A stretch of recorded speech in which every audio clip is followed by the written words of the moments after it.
LCTV, um canal que transmite alegria e esperança.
Em 1549 chegam ao Brasil os primeiros jesuítas. Vêm acompanhando o primeiro governador-geral, Tomé de Sousa. Esta nova ordem religiosa, a Companhia de Jesus, recém-criada na Europa, cujo principal era Inácio de Loyola, traz para o Novo Mundo um projeto essencial para qualquer povo e para qualquer terra, que é a ideia criadora da unidade, neste caso a unidade do Brasil. E trazem também uma missão evangélica, mas também uma missão ao serviço do rei português, e é a de converter os povos que habitavam esta terra. A outra, o ensino do português, mas também as técnicas de cultivo da terra, assim como preparar e habilitar os índios para as profissões dos ofícios mecânicos, como por exemplo ferreiros, carpinteiros, pedreiros, essenciais à construção do novo país. Mas também trazem uma importante missão, que é a modificação dos hábitos considerados então nocivos, como por exemplo o nomadismo dos índios, a antropofagia e a poligamia. Dos índios esperava-se então que eles pudessem ajudar na coleta de produtos das matas, mas também para a condução de canoas e a atuação como guerreiros para a defesa dos colonos, quer de ataques estrangeiros, nomeadamente ingleses e franceses ou holandeses, que se tentavam também instalar na região, como ainda na defesa contra os ataques das tribos indígenas que eram contrárias à presença dos portugueses.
mora aqui no Brasil fala tupi, até mesmo sem saber.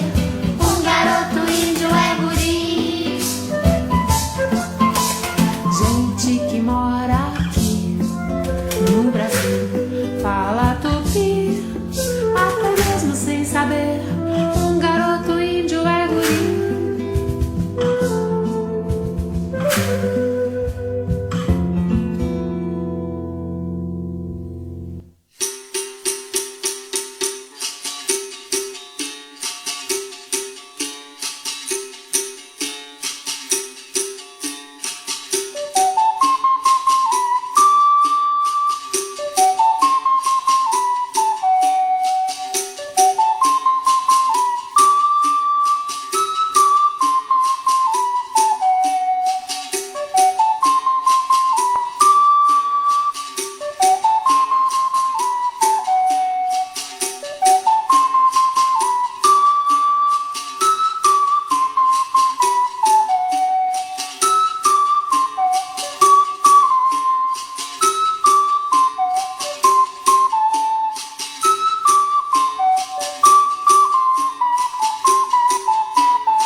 o NC Cultura de hoje estamos trazendo Maria José dos Santos Cunha para nos falarmos da chegada dos jesuítas aqui no Espírito Santo.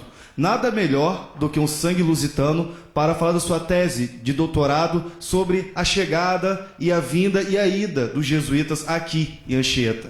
Então, esta igreja de Nossa Senhora da Assunção segue também as normas de construção típicas da época, ou seja, tem uma orientação no sentido norte-sul, sendo que para sul fica virada a porta principal de acesso à igreja e quando adentramos pela porta principal reparamos imediatamente numa das características desta igreja, que é o facto de ela possuir 3 naves, uma nave central e 2 laterais.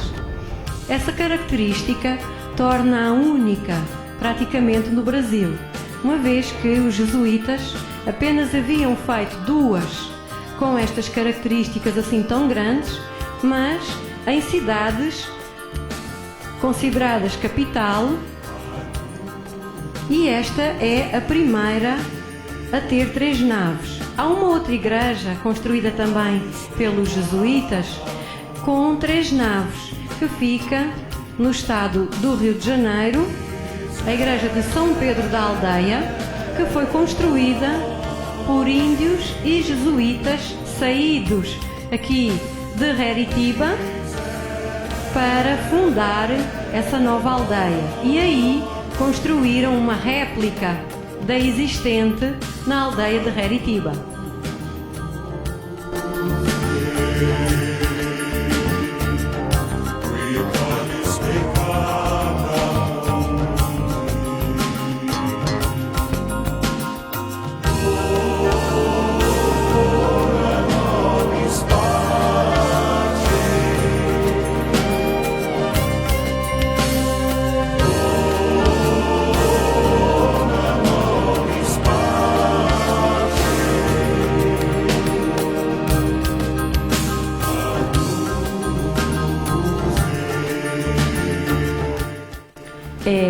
Um detalhe interessante também desta igreja é possuir um coro localizado por cima da porta principal, que sabemos existir desde o início da fundação da igreja, uma vez que ele já é referido em festas e a presença até de músicos indígenas tocando e provavelmente também cantando neste coro em documentação do século XVIII. Então aqui estamos na área do altar-mor e importa salientar 2 aspectos. O altar primitivo, que ainda podemos ver, construído esta característica, coloca também nos livros e nos manuais de história da arte brasileiros. A quando do início da igreja, precisamente este é o altar primitivo, o que faz com que ele também seja dos altares mais antigos existentes atualmente no Brasil. E outro detalhe também igualmente importante é a pintura que nós podemos ver à esquerda e à direita do altar-mor, imitando a azulejaria portuguesa, em tons de azul, amarelo e branco. Ao que sabemos, é a única igreja no Brasil a ter esta característica. Há a hipótese deles terem sido pintados no século XVII, porém a Gerência de Cultura, consultando o Museu Nacional do Azulejo em Lisboa, recebeu uma outra hipótese de datação, é que seja imitando uma fase posterior a 1755. Será ainda conveniente então proceder-se a um estudo sério para conseguir efetivamente uma data mais aproximada. O que nós também sabemos é que em 1590, quando chegou a imagem de Nossa Senhora da Glória para ser entronizada aqui na igreja da qual ela é padroeira. Não é esta imagem, mas uma anterior a esta. O padre José de Anchieta escreveu um alto para ser representado, para receber a festa, para receber então a imagem que chegou de Lisboa, e estava-se no ano de 1590, no dia 15 de agosto, dia da Assunção de Nossa Senhora. E num dos versos desse alto, Anchieta faz referência à existência de pinturas no interior da igreja. E se assim for, na hipótese de poderem ser estas, ou que estas tenham sido colocadas na proximidade das iniciais, faz com que no ano de 1590 já se soubesse que esta igreja tinha pinturas no seu interior, o que a torna também um símbolo único no país. Ok, então ainda aqui na área do altar-mor também será interessante repararmos na existência de uma abertura de janela original para iluminar e também para arejar toda esta área do altar-mor. O que é interessante é que inicialmente o piso era bem mais baixo do que o atual, o que faz com que atualmente esta janela nos pareça muito baixa, mas na verdade existiam alguns metros entre ela e o solo. A necessidade de construir áreas depois mais altas fez com que posteriormente se tenha procedido à abertura de uma janela suplementar e que atualmente então é por ela que entra a iluminação aqui deste local onde nos encontramos. Estamos agora a entrar onde funciona atualmente a Capela do Santíssimo. Capela do Santíssimo, que só existe nesta igreja a partir do ano de 1997, com a finalização da última intervenção de restauro dentro do edifício. Ela é bastante interessante porque permite deixar a descoberto os materiais, a espessura das paredes e até a técnica de construção utilizada pelos jesuítas e a mão de obra indígena.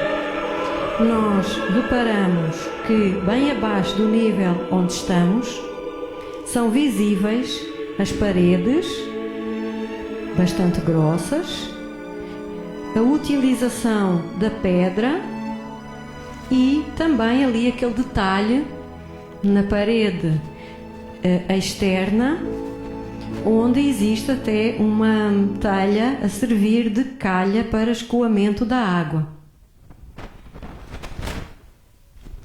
No teto existem vigas com duas espessuras, sendo que as mais grossas, as mais largas, são mais antigas do que aquelas mais estreitas e finas.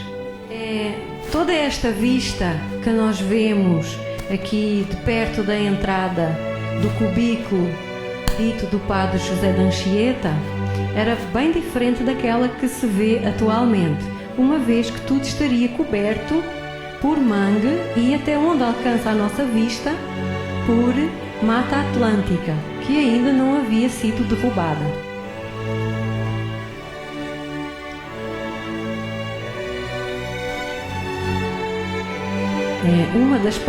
Uma das características também desta paisagem, que é idílica, é efetivamente a presença do rio Reritiba, que significa local de muitas ostras, e posteriormente recebeu o nome que ainda tem hoje, que é o de Rio Benevente. Aqui neste local já existia um ou mais aldeamentos indígenas quando os padres da Companhia de Jesus aqui chegaram para fundar, para criar uma aldeia de índios cristianizados. Encontramo-nos no interior da residência jesuítica. Esta era a quadra. As residências jesuíticas seguem este modelo arquitetónico em qualquer parte do mundo e ela é composta sempre pela igreja, e encontramos aqui também a parede da igreja de um lado, e à volta da qual progressivamente iam sendo construídos os corpos dos restantes edifícios que abrigavam a área dos quartos, ou dormitório, a área das cozinhas, normalmente duas, mas também as salas onde funcionavam oficinas e onde funcionava também, no caso de Heritiba, uma escola para aprendizado de tupi. Podemos ver que apenas a parede da igreja e da atual residência que fica na fachada principal estão em pé. Da área da residência primitiva restam apenas em pé a fachada principal, que é aquela que ali está, a parte da cela do Beato José de Anchieta e apenas com um piso as 3 salas onde atualmente está instalado o museu. Aquilo que hoje vemos em ruínas já foi uma construção com 2 pisos que foram ruindo com o decorrer dos séculos por falta de manutenção, e existem vários documentos de troca de correspondência entre a Câmara Municipal de Benevente e os padres que aqui prestavam serviço na altura para a presidência da província, chamando a atenção e alertando para o estado de degradação em que se encontrava o edifício ao longo de todo o século XIX. Quando também no século XIX se deixou, por questões de saúde pública, de enterrar os mortos dentro da igreja e no adro da igreja, foi criado um cemitério aqui no interior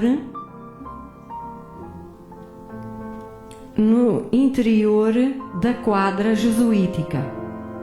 Porém, com o desenvolvimento da vila de Benevente, nomeadamente depois da chegada dos primeiros imigrantes, e com o aumento populacional, a área destinada a cemitério já era muito pouca, razão pela qual se decidiu por derrubar estas paredes, de que hoje praticamente só vemos pouco acima dos alicerces, que também foi utilizado para então local de sepultamento. Aquela porta que hoje existe na parede sul foi aberta durante uma das fases de obras para a adaptação do edifício, ou do que sobrava dele, para a criação então da cadeia pública, e foi aberta precisamente para a entrada e saída dos materiais de construção. Estamos agora no interior do cubículo que tradicionalmente é conhecido como o quarto onde o padre José de Anchieta viveu e ocupou nos últimos momentos de sua vida, e terá sido aqui que faleceu. A quando também das obras de restauro, houve a sensibilidade de deixar à mostra dois panos de parede para que nós possamos ver como eram os materiais e a técnica utilizada no edifício primitivo. E também aqui, no interior deste espaço, temos uma relíquia, um pedaço do osso da tíbia do Padre José de Anchieta.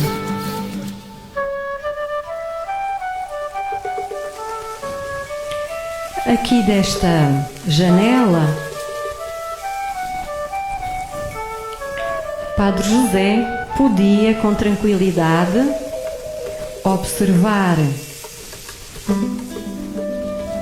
não só o Rio Benevente, como também o entorno e o local do porto da aldeia de Heritiba. E aqui também, neste local, com silêncio e concentração, ele pôde escrever alguns dos seus importantes textos, sobretudo sobre a vida e a vinda e o percurso dos primeiros padres jesuítas e dos primeiros companheiros que chegaram ao Brasil.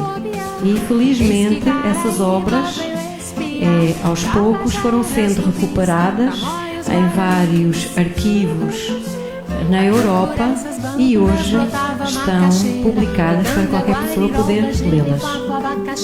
Acesse www.nctv.com.br e veja todos os eventos mais importantes, as festas, as solenes liturgias de nossa paróquia e da Diocese de Cachoeiro de Itapemirim.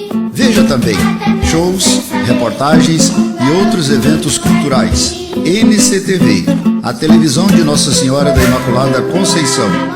www.nctv.com.br